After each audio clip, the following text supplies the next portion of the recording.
Mirë mbrëma dhe përshëndetje, unë jam Mesut Shabani në podcastin Mesut Shabani, bëni subscribe.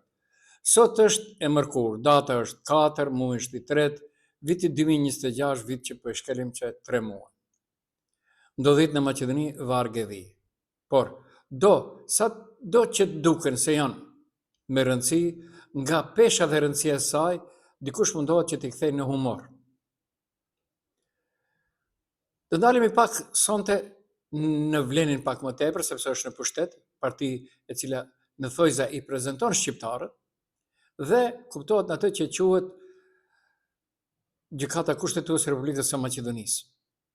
Dhe kuptohet, nuk do harrojmë Amerikën në luftë me Iranin. Ka disa ditë që nuk e kam pa kot e kot, po e kam me arsye.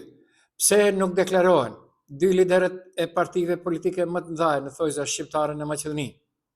Sepse Ali Ahmeti është deklaruar pro Shteteve të Bashkuara të Amerikës në këtë rast. Pse nuk deklarohen me këjën? Me Arushën a me Gjuetarin? Sepse aliati kryesor i shqiptarëve deri tash ka qenë Amerika. Ndërsa dy liderët politik, të cilët pretendojnë të udhëheqin vlenin në të ardhmen, Izzet Megjiti dhe Bilal Kasami, nuk deklarohen në veçanti jo si vlen, sepse mbajnë përgjegjësi para elektoratit të tyre. Nuk është okay, por unë do vazhdojmë më tej.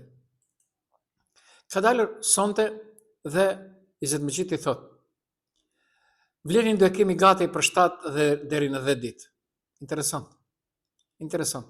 Ai ka filluar që tash tallet me vetveten, jo më me inteligjencën e shqiptarëve. Vlen në 7 ditë deri në 10 ditë, ja ma e këta. Po Izzet partia nuk është verë dhe nuk ndërtohet me kronometër.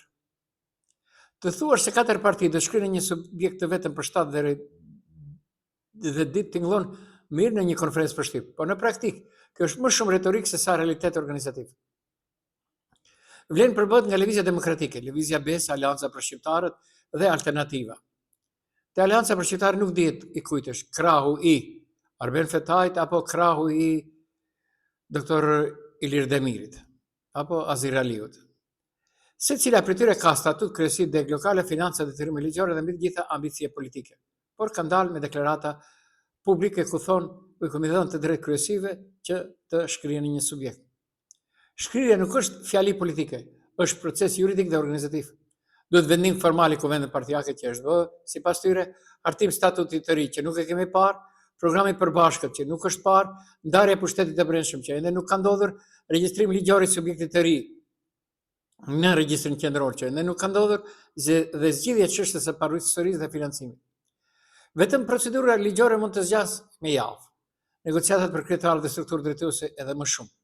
Kur thuhet jemi në finale, por nuk ka model organizativ, nuk ka emër kryetari dhe nuk ka statut publik, kjo tregon se procesi është politikisht i shpallur, por jo realisht i mbyllur. Çështja më delikate është pushteti i brendshëm. Kush do drejtojë partinë e re? Me çfarë formule? Rotacion, kryesi kolektive apo një lider i vetëm? Në mungesë të përgjigjeve, finalja duket si fazë presion publik për të imponuar një narrativ uniteti. Sidomos kur brenda aleancës për shqiptarët ekzistojnë ndarje të hapura, ideja e një shkrirje të shpejtë bëhet edhe më e komplikuar. Realiteti është i thjeshtë. 7 ditë mjaftojnë për marrëveshje politike. 7 ditë nuk mjaftojnë për ndërtim të një partie.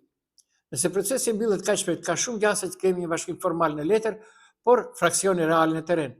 Dhe historia politike në Maqedoni ka treguar se bashkimet e shpejta shpesh prodhojnë përçarje të vonshme. Vlen mundohet një parti, por jo me kronometër. Pra, Izzet Megjiti vërtet ka narrativa të çuditshme, por populli nuk është narrativa jote. Populli është krejt diçka tjetër. Dhe do ndalemi pak prapë te vlen se ai është në pushtet.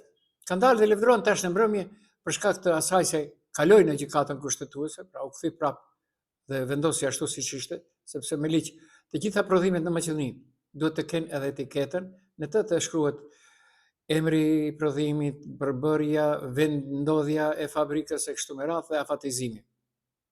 Që çdo njeriu që ka pak një logjik të veten, mu më zhdukur qysh kur është ngritur kjo iniciativë në gjykatën kushtetuese budallaki.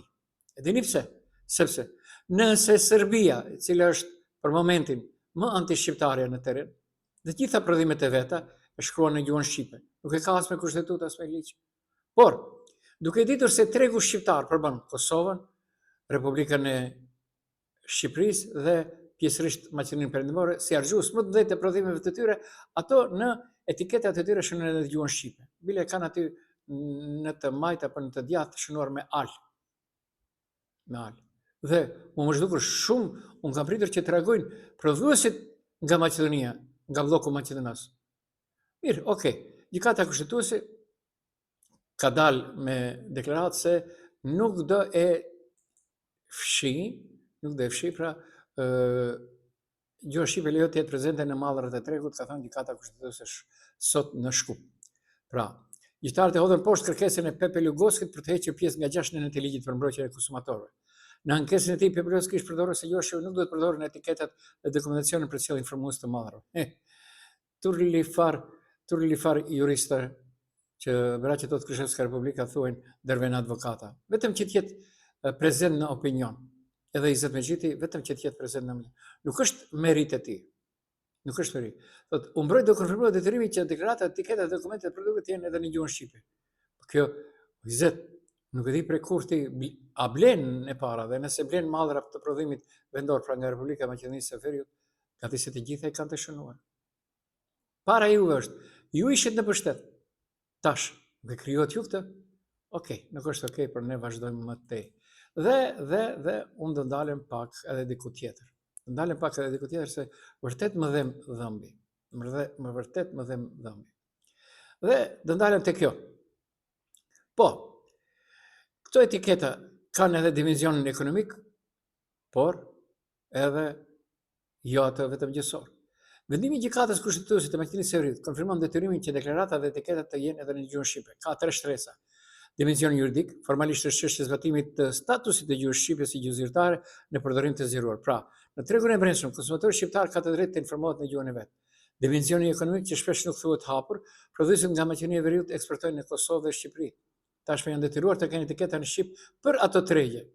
Nëse një etiket përdoret në tregun vendor, sidomos zonat në shumicë shqiptare, atëherë ulen kostot e ripaketimit, shmangen versionet të vishta të produktit, thjeshtësohet logjistika. Pra, po për eksportuesit ky është lehtësim praktik. Dhe dimensioni politik. Reagimi i Izet Mexhit nuk është vetëm për mbrojtjen e gjuhës, është mesazh elektoral. Kinse ne mbrojmë shqipen në institucion. Por nga ana tjetër për biznesin, kjo nuk është dram. Shumica e kompanive serioze tashmë kanë etiketat e digjushme. Dhe kur ju e mbroni gjuhën shqipe, i them Izet Mexhitit, i ke përcjellë sot deklaratat se çfarë thuheshin për ndarjen e buxhetit për veprimtarinë e ditës së alfabetit 22 nëntor? Izet mbarë është. Turp është. Ajo që sa para u keni nda asaj që quhet, unë do them, nëna e gjuhës, sepse gjuha po të mos jetë e shkruar, përveç që folët ajo dhe harrohet nëse nuk është e shkruar. Pra, është vërtet. Keni nda 1.600 euro për alfabetin. Izet, ju për këtë ti dil dhe fol. Për këtë. Keni nda 1.600 euro për alfabetin në manastir. Kjo është edhe një goditje edhe më e rëndë edhe më e re. Nga pa ekuivoke politike.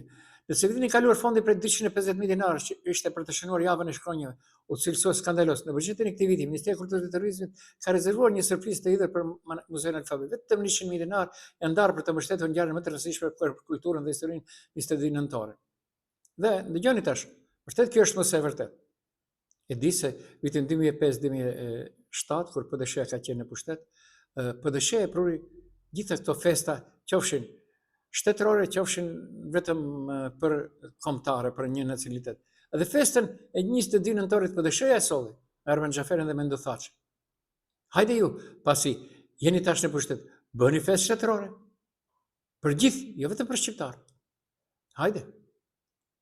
Për këtë Izet pastaj mund të lavdërosh. Për asgjë tjetër. Pra, gjithandej vetëm ngulitje dhe dikush edhe kalon mirë.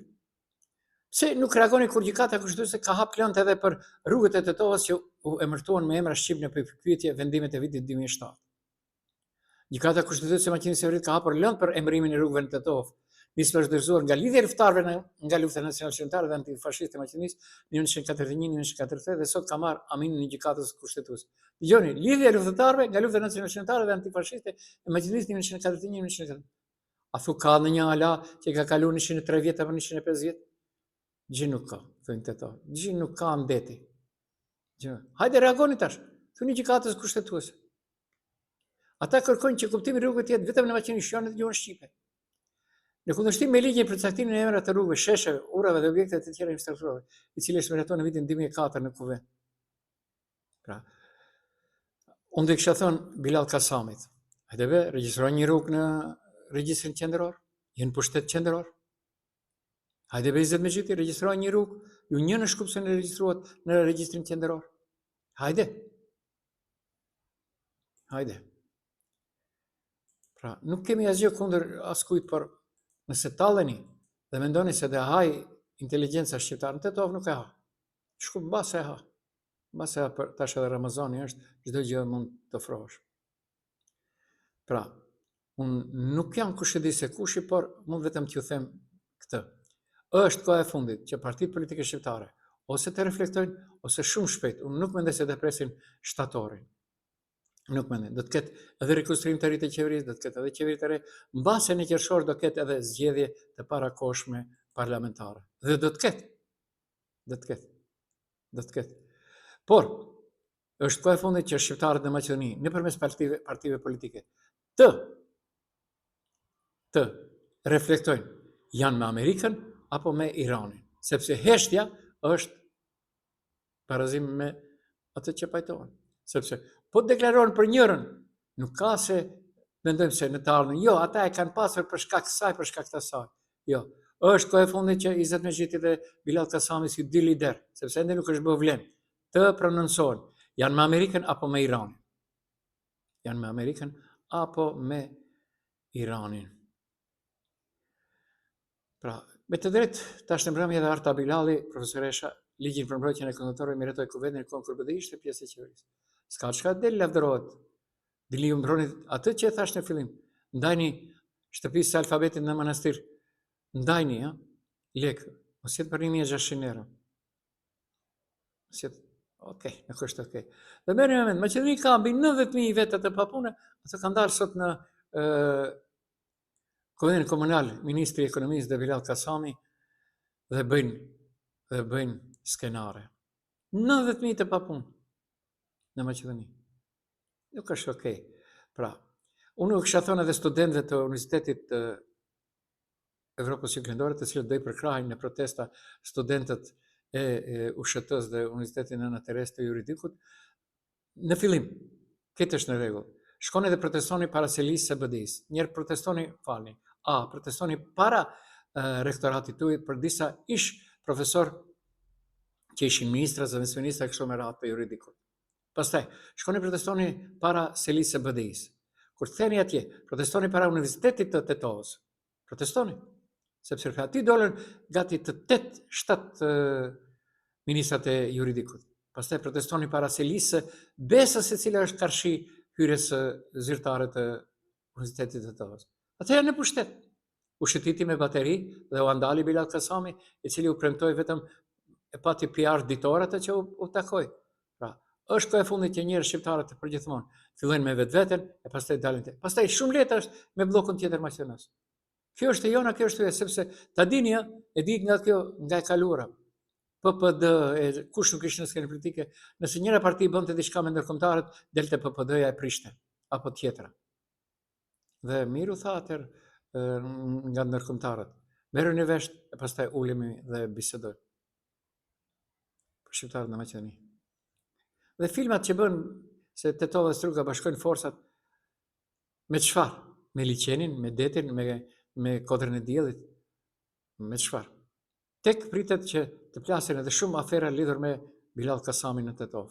Tek pritet. Okej. Ishte me Mesut Shabanin, në podcastin Mesut Shabani dhe bëni subscribe. Dëgjojmë nesër mbrëmë.